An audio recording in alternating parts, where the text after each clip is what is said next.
आलोय, माझे पैसे द्या, थकबाकीदार आहे तुम्ही. हे शेवटी घे आपले पैसे. रेग्युलर लाईट बिल ज्यांनी भरलेलं आहे घरगुती, त्याला रेग्युलर लाईट मिळाले पाहिजेत. नाही मिळाले, लाईन ट्रिप झाली तर 50 रुपये प्रति घटना. व्होल्टेज ट्रिप झालं, फ्लक्च्युएट झालं, 50 रुपये प्रति घटना. ट्रान्सफॉर्मर 24 तासात नाही मिळाला, 50 रुपये प्रति घंटा. कोटेशन पाहिजे, कोटेशन नाही दिलं 100 रुपये प्रति आठवडा. कोटेशन भरले, कोटेशनचे हे केलं नाही, पूर्तता केली नाही, 63 ट्रान्सफॉर्मर 100चा पाहिजे. सिंगल फेज लाईट पाहिजे.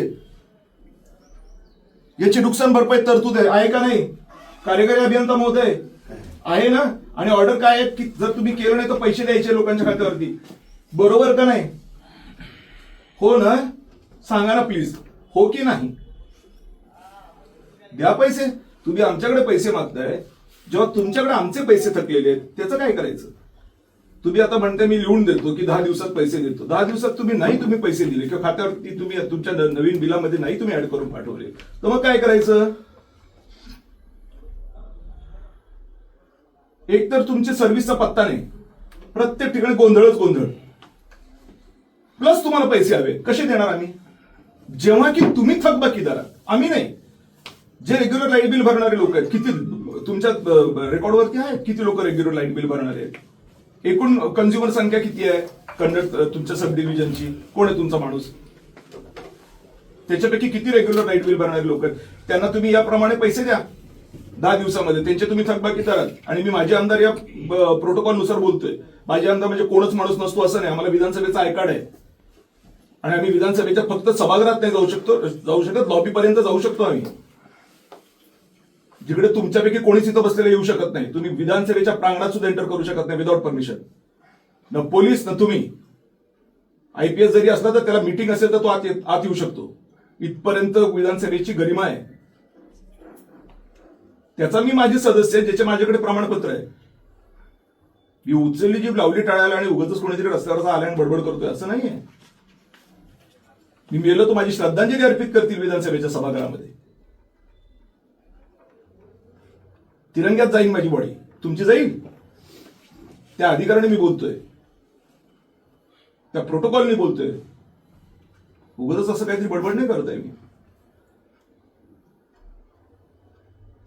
मला लिहून द्या की तुम्ही म्हणता ना 10 दिवसात माझ्या नवीन बिलमध्ये रिफ्लेक्ट करेन, हे पूर्ण रिफ्लेक्ट करा. मला बाकी काही सांगायचं नाही. आणि हे मी म्हणत नाहीये, हे तुमच्याच डिपार्टमेंटचं हेड ऑफिस म्हणतंय. आणि त्यांनी तर तुम्हाला सांगितलं होतं की 7 जानेवारी पर्यंत द्या, 16 जानेवारी झाले. मला काहीच सांगायचं नाही. आता मला माझं तुम्ही लिहून द्या आणि त्याच्यामध्ये त्या 2-4 ज्या तरतुदी आहेत त्याच्यामध्ये ते पत्रामध्ये ऍड करून द्या. आणि ते तुम्ही अनेक्षर 2 म्हणताय, ते अनेक्षर 2 किती लोकांना समजतं? 4-5 त्याच्यातले मुद्दे टाकून द्या. तुम्हाला तसेही आदेश आहेत.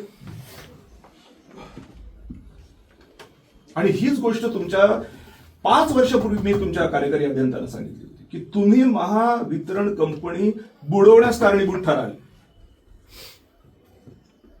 दौंड नावाचे तुमचे कार्यकारी अभियंता होते. कोटेशन देणं सुरू करा, सप्लाय नीट करा. सप्लाय तुम्ही व्यवस्थित केला, कोणाची तक्रार येणार नाही. कोणी इलेक्ट्रिसिटी सप्लाय कोड 2021 जाऊन तपासलं नसतं जर का तुमची सिस्टीम व्यवस्थित असती. तुमची सिस्टीम व्यवस्थितच करायला तयार नाही तुम्ही. आज तुम्ही धादांतपणे म्हणताय की मी कोटेशन बंद ठेवतो. अरे कोटेशन बंद ठेवतो तर नैसर्गिकरित्या वीज ग्राहक वाढलेले आहेत, त्यांचं काय करायचं? बरं, त्याच्यात तुमची तरतूद आहे, कोटेशन नाही दिलं तर पैसे किती द्यायचे? मग पैसे द्या. मग आम्हाला डीपीडीसीतून आम्हाला पैसे मिळणार होते, आम्हाला इकडून मिळणार होते, तिकडून मिळणार होते, पण ते आले नाहीत म्हणून आम्ही तुमचा आता ट्रान्सफॉर्मर 63 100 करू शकत नाही. अशा पद्धतीचा युक्तिवाद इलेक्ट्रिसिटी सप्लाय कोड 2021 मध्ये निदर्शनास येत नाही. ते म्हणतात बाप दाखवून इथे श्राद्ध घाल. तुम्हाला डीपीडीसीतून घ्यायचे का तुम्हाला US गव्हर्नमेंट कडून घ्यायचे ते तुम्ही बघा.